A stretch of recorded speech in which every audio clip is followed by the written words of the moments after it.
Welcome to a special edition of Chai with Molly, a show where we celebrate diversity the Canadian way. I'm your host, and yes, I have been looking so much forward to seeing you. I trust you're having a great summer. So are we. We have a great show in store for you. Stay with us. The Indo-Canadian Chamber of Commerce has just elected a new president. He is here in the studio to tell us what role ICCC is willing to play in the Canada-India business corridor. Join me in welcoming him to the studio, Mr. Sanjay Makkar. Makkar, that's right. Well, all right, thank you for coming here. well, thank you for having me. First of all, let's begin by congratulating you on your win as the new president of Indo-Canadian Chamber of Commerce.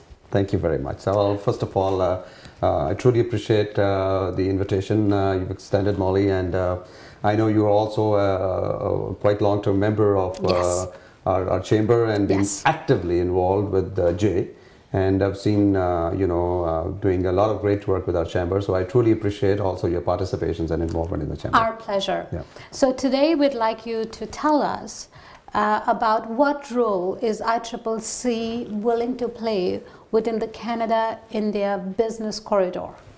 So let's try to little bit understand fundamentally, for the purpose of a lot of your viewers who don't know Indo-Canada Chamber of Commerce.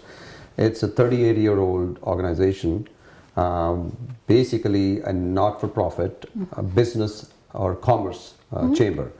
And of course, Indo-Canadians who started this organization in 1977. Long time ago. Long time ago. The mandate and vision of the chamber was to help facilitate trade ties between India and Canada. Help these small medium enterprise to reach out to some type of trade opportunities between the countries. Not only that, also to help out these SME sectors to grow within Canada. Here locally too. Yeah, within Canada. So within Canada. So it's a national organization. So of course, it has taken a lot of phase change in so many years, and it is a lot more relevant than it used to be 38 years ago. That's what I would say. Okay. So for the benefit of our viewers, we'd like you to tell us, why should somebody join ICCC? I know it is not limited only to people from Indo-Canadian background. Absolutely. Right? Our membership is open to everyone. Yes. Now, when people join this Chamber of Commerce, how will it benefit them as individuals as well as their businesses? Okay, so that's a very key question, and let's look back at Indo-Canadian. So we are not talking about Indian origin, we are talking about Canadians. So that's right. We definitely would like to see more participations of Canadians. I think Canadians have a lot more need and guidance requires using chambers as a platform, because they are the one who wants to understand, if they want to do any type of business. So for example, if you take just the import and export business, which people want to execute, they want to find an organized structure which will take them to that place, get them to understand and have some type of interaction started between the companies out there and this side.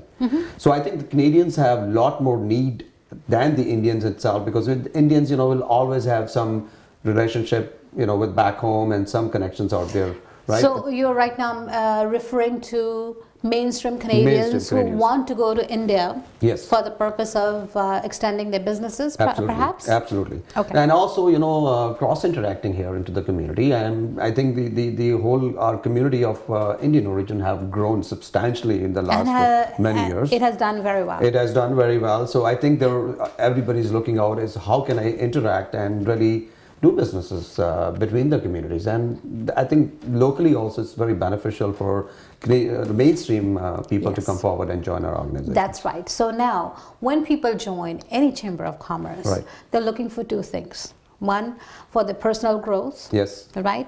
And plus for the businesses to be exposed. Now, what are some of the things that the Chamber is willing to do for its members here locally? Yes. So, of course, we've just taken the office within just 1 week old. Board has just been coming along, but I know the plans for this year are very extensive. Okay.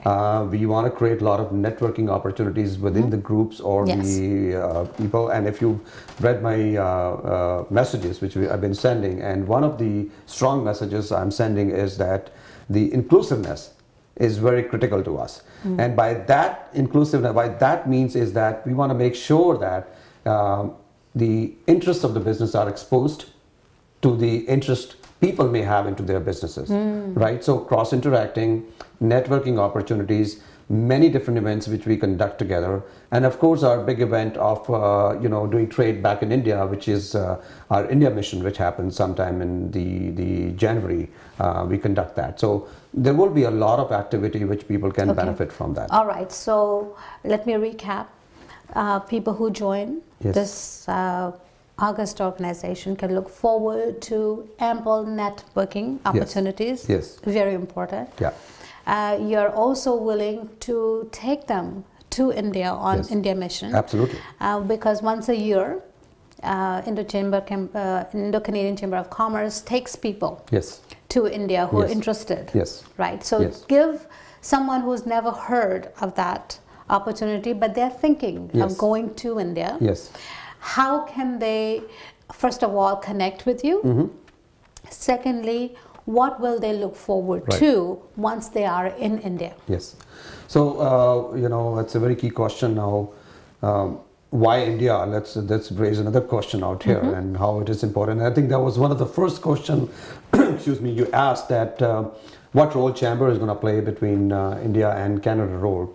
And I want to take you back a little bit on the history. In 2009 was a very historical year for India because our very own Prime Minister Stephen Harper made a visit to India at that time. And I don't remember for all these years I'm here if any other Prime Minister paid a visit before that to India to really open up the doors. That was the very first time. Right, so it was a very historical year, and it kind of started our discussion. But since 2009 and I would say 2014, although a lot of activity was taken place, we had a majority government here in the last 4 years as well. But we felt that the relationship were still very superficial. Like there were still a lot of things were missing, which couldn't be executed. We had issues in executing our nuclear deals, brought a huge change in the government in Indian side. And Prime Minister Modi took over, again, a majority government, and a huge change to that. And that opened up an historical year for us, which is the 2015.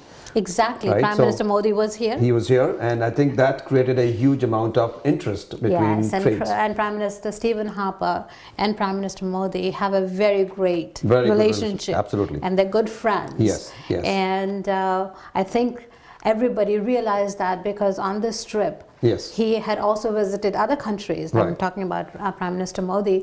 But he stayed in Canada for 3 days.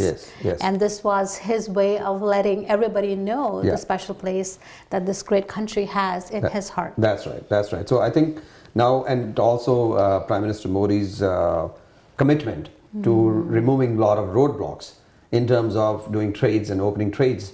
And Canada already realized that they are actually behind in really catching up to India's trade relationship, and the commitment Prime Minister Harper has given has opened up a lot of opportunity for us. Okay, so now here we are. The foundation has been laid. Right. So now between these two great nations, there's this corridor that has been opened. And now it's going to be a lot more easier for people to go to India for the purpose of perhaps expanding their businesses or the services that they may want to. But having said that, there is still that little bit of a sense of hesitancy. And this is on behalf of people who don't know India, who've never been to India, or may have gone there just for a holiday, but they don't know how things really happen. So these people, as Bank of Montreal had done a study, we know that 40% of Canadians who want to trade outside of Canada want to go to India. So I'm going to ask you, what role can ICCC play in facilitating that or being a conduit Yes. for these people, Right. right? Because there is people who were born in India or they have relatives back in India. Yeah. Okay, Yeah. they know what India is all about, Right. and they really don't need that much of help. Everybody needs some Yes. help, but not that much. Yes. Now I'm talking about mainstream Yes. Canadians, Yes. because there are lots of people who do want to go to India. Right. What can ICCC do to Yes. facilitate trade Right. for them? So you know, this is definitely a confidence building question. I would say that how people can get benefited or really use this organization. So ICCC have a long-term experience, by the way, in running India mission. So it's not the first time we would do that. But what we've learned over a period of time is that the sector-based initiatives has more substance in bringing values to people. So the role we want to play in that is, first of all, identify the sectors which are in high need. Now, some of the sectors are really in great need right now, as we see it. Is mining is a very big sector, which is an interest between the two countries. The energy is Huge. Renewable energy is it's a very huge one. We have a lot of talks on those sectors in here. The IT has been ongoing initiative, which is a big exchange between the two countries. As you know, that there's so much of outsourcing work has been done in the past, and still there is a lot of large Indian corporations are operating out of Canada, including you know, TCS and you name it. All those guys are here.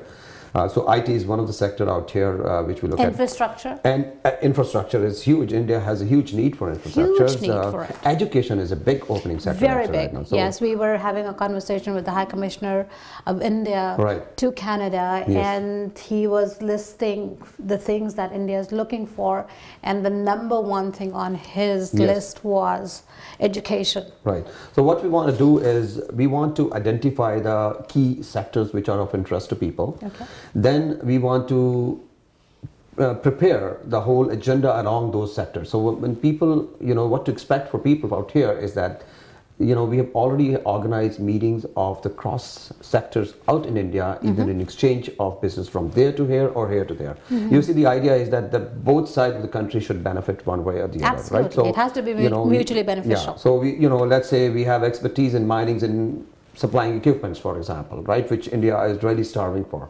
Then we have companies coming forward and participating into that, right? Or the knowledge-based, you know, services out here. So we will identify those sectors.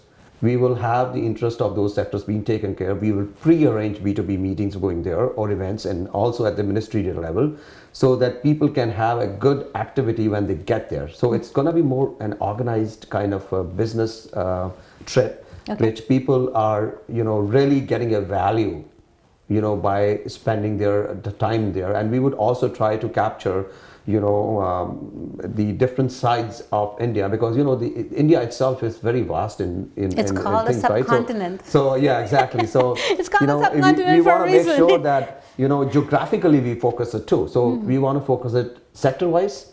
At the same time, we want to focus it geographically. So we cover east, west, north, south, and pick the best, you know, in those sectors which can generate from there. So as an example, if you want to, you know, maximize your IT sector, you definitely want to pay a visit in the south, right? So accordingly, we will pick those initiatives and see the interest of the people who are actually coming onto the delegations and matching them to the sector-wise. Okay, so when is this India mission going to India? Well, we haven't really finalized any dates on that. If I talk about on the past, as a standard rule of thumb, we were using January, usually around second week of January. Okay. That used to be tied into Pravasi Bharati Divas, which is the NRI, you can say, conference.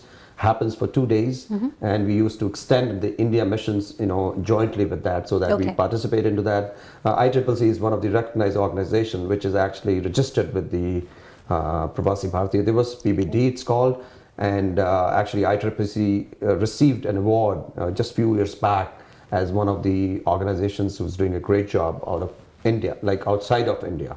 So usually we tie it in that, but you know, it's really not kind of our rules that has to happen. We'd like to do that way, but it's in a very early stage, but it'll be sometime hopefully somewhere around that time. within the month of January and February. Okay, so there we go. So people have about 6 months or so Yes. Advance notice. Yes. And if you are thinking of expanding your business or service to India, but you're not really sure how to go about doing it, this is a great opportunity, a great organization that you can contact.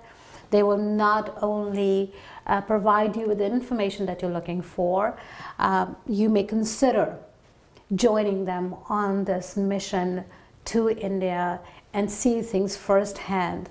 And thank you once again for being here. Well, thank you so much. I just want to, before I leave, I'd like to invite everybody to join our golf tournament, which is happening on the 23rd of July. All right. At Piper Seat. That's one of the first kickoff, you could say, event we do before we get to business. So we have some good fun together. All right. So even if you're not a golfer, you're welcome to join in a dinner in the Yes. evening. And you socialize with a lot of business community people who come to that. So, all right. So how much does it cost? well, it's all there, ICCConline.org. All the informations are available there for dinner or just for the golf.